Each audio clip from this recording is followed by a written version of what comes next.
अस्सलाम वालेकुम जी। डॉक्टर नज़ीर Ahmad neurological network के थ्रू आपके साथ एक नई वीडियो में। आज हमारा मौजू है नीचे का धड़ कमज़ोर क्यों होता है, उसकी वजह क्या है, उसके लिए हम क्या टेस्ट करवाते हैं और उसका तरीका इलाज क्या है। मेरे पास अक्सर मरीज़ आते हैं, कहते हैं डॉक्टर साहब मेरे नीचे की एक टाँग धड़ कमज़ोर हो गया है, एक टाँग कमज़ोर हो गई है, दोनों टाँगें कमज़ोर हो गई हैं, मफ़लूज हो गया हूँ, चलने से कासिर हो गया हूँ, तो इसकी वजह क्या है? तो उसकी वजूहात में शामिल दिमाग की रसौली, दिमाग में चोट, मखसूस जगह पे रसौली और चोट या दिमाग का इन्फेक्शन होना या मखसूस जगह का दिमाग का फ़ालिज होना शामिल है या ब्रेन हेमरेज ब्रेन का हेमरेज हो जाना शामिल है।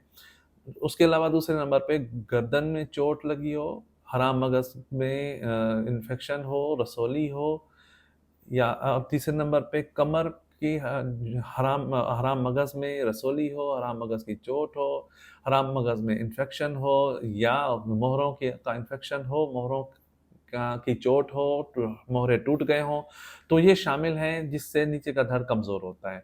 अब हम उसके लिए जानने के लिए टेस्ट करवाते हैं जिसमें ज़्यादातर शामिल एक्स-रे, सीटी स्कैन और एमआरआई है, जिससे हमें आइडिया होता है कि इसकी क्या क्या वजह है।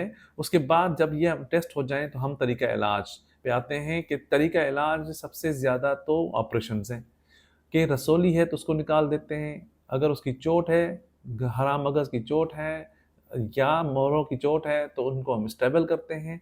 अगर हराम मगज़ में इन्फेक्शन है या इवन मोहरों में इन्फेक्शन है जिसमें सबसे ज़्यादा शामिल ट्यूबरकुलोसिस है, तो हम उसको पहले तो दवाइयों से ट्रीट करने की कोशिश करते हैं, अगर उससे ना हो तो हम ऑपरेशन का प्लान करते हैं।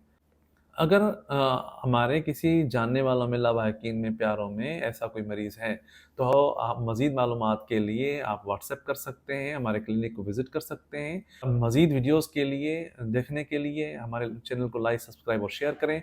कमेंट सेक्शन में जाके हमें कमेंट्स दे सकते हैं कि हम अपनी वीडियोज़ को मज़ीद बेहतर कैसे बना सकते हैं। शुक्रिया।